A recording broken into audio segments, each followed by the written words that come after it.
15 strange things that seem normal only in South Korea.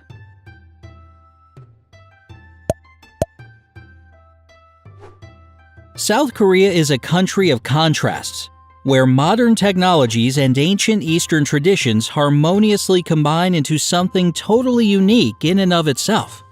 Every journey to this amazing country reveals countless new secrets and mysteries.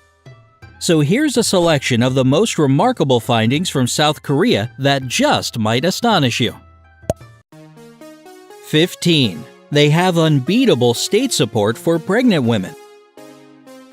The state definitely goes out of its way to support pregnant women in this country.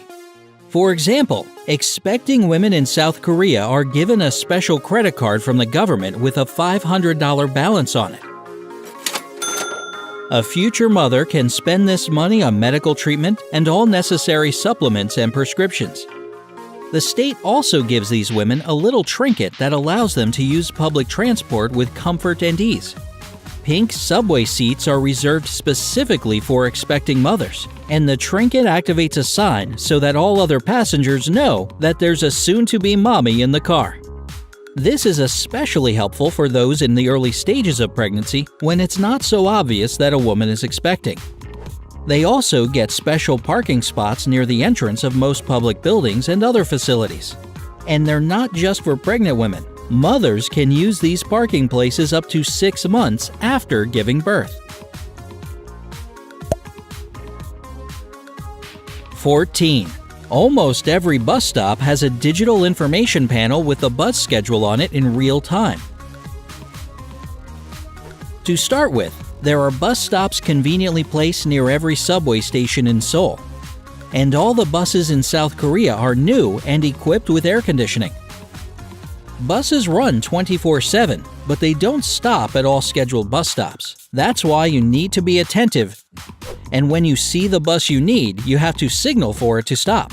The public bus system can be pretty confusing at first, especially if you don't know Korean. In Seoul alone, there are over 400 bus routes with 8,500 buses connecting even the farthest corners of the city. At the same time, a taxi ride will cost you almost the same as a bus ticket if you manage to find 3 or 4 people to share the cab with you.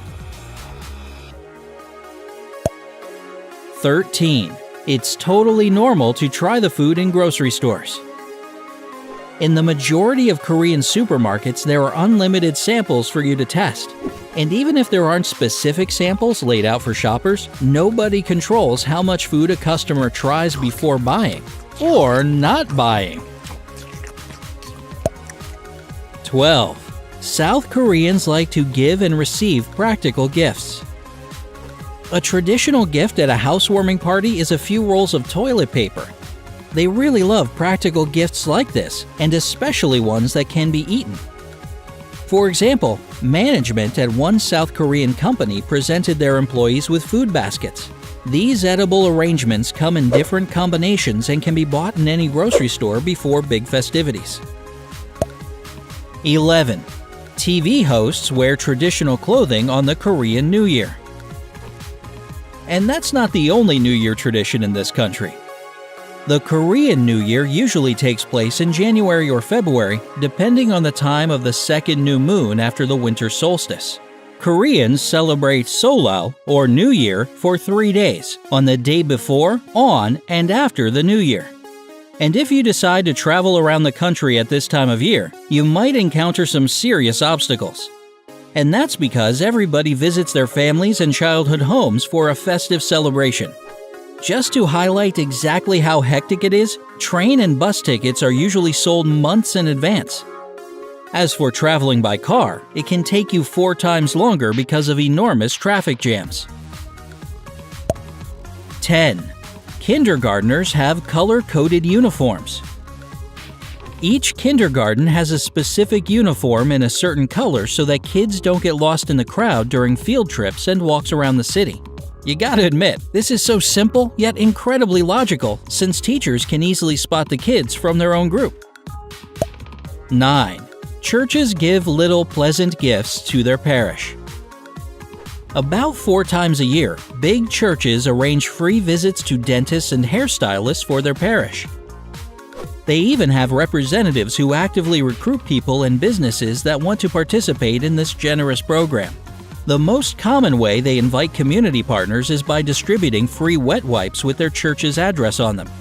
By the way, South Korea is home to the most visited church in the world, with a parish consisting of over 1 million people a year. 8. High schoolers study until midnight. Korean kids have to study a lot. Elementary students have classes from 9 a.m. to 6 p.m. Middle schoolers go home at 10 p.m. and high schoolers sometimes have to study until 1 in the morning. That's why school libraries are open 24/7. Unfortunately, all this intense cramming doesn't help a child's development. It actually has the opposite effect.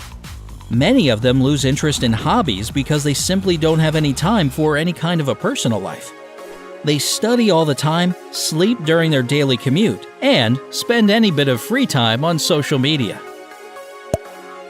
7. Couples like to wear matching clothes. South Korean lovebirds like to let everyone around know that they're an item. In fact, a relationship is supposed to be an all-consuming affair.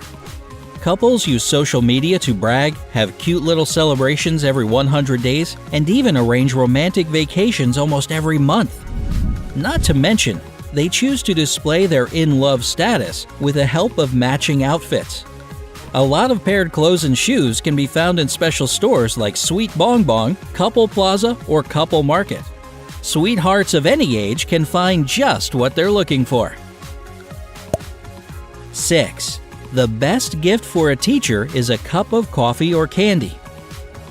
While you might remember giving your teacher an apple or some flowers, South Korean parents and children like to show their gratitude to a teacher by giving them candy or a cup of coffee. What's more, there's an established gift-giving culture in Korea with certain rules. For example, big gifts to teachers or public officials are considered bribes. And when somebody visits your home in this country, you can be sure that they'll bring a drink, dessert, or fruit. 5. They have themed subway cars. There are lots of themed subway cars dedicated to certain cartoon characters. Stations are even announced in these characters' voices, and they have life-size sculptures of them sitting on the seats. In Seoul, there's a subway train dedicated to a comedy animated series called Larva. It runs on the Green Line 8 times a day and features 2 of the cartoon's main characters in every car. 4. It's a more isolated country than we think. Koreans practically never listen to music or watch movies from other countries. They're not very familiar with Western traditions, and they don't even have geography at school. At the same time, they'd be happy to tell you anything you want to know about K-pop singers and bands. The most popular musical group among the South Korean youth is the boy band BTS. 3. They don't really eat dogs. This is a dying trend in South Korea since almost the entire young generation has never even tried dog meat. Now, it is still possible to try this dish there, but it's extremely expensive. Modern Korean cuisine is really healthy. They usually eat grilled meat without oil, a lot of vegetables and plants, and rice. But even more than rice, Koreans love coffee. Me too. 2. There's a lack of trash bins but plenty of public restrooms. You won't find any trash bins on the street in South Korea because the people there are super tidy. Now you might be thinking, what are you supposed to do with your empty water bottle? Well, there are lots of public restrooms around with trash cans inside. You can find them at each subway station and in every park. The restrooms are very clean and come with all the necessary amenities. They have separate stalls for disabled people, and women's restrooms are, of course, equipped with diaper changing stations.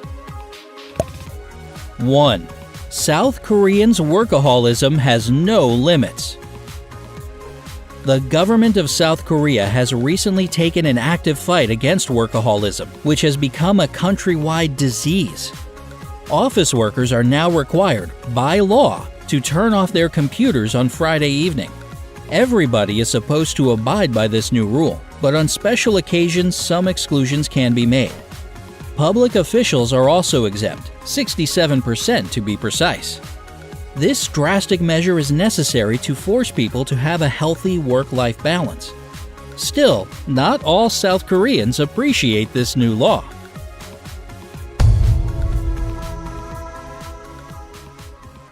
Have you ever been to South Korea?